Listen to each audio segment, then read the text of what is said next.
आम सरकार आभिमुख को दृढ़ निंदा करुचु जोपरी भाव में आम आशा करूँ 48 घंटा गत 48 घंटा धरी जो मैंने डॉक्टर मैंने जो स्ट्राइक कर शीघ्र सरकार डाकी समाधान बाट काढ़े जहाँ भी आम सब प्रमुख दाबी रही केमी कौन इम्प्लीमेंट करहब जोटा 6 मास करना आटलिस्ट एवं पुणी दृढ़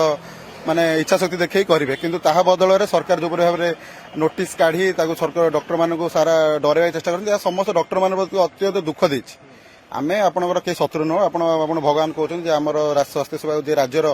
माने एते डेफिशिएंसी थिले डॉक्टर मान ओभर टाइम काम करके संभाली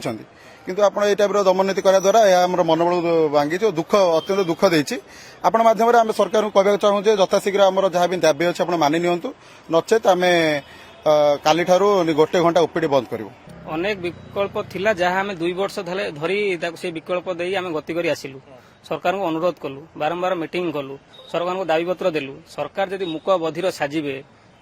ताहले डाक्तर गणतांत्रिक पद्धति हिसाब आंदोलन करने गोटे अधिकार अच्छे तेणु से पंथा बाध्य कर शुणु फास्ट कहला आम एमर्जेन्सी बंद करूना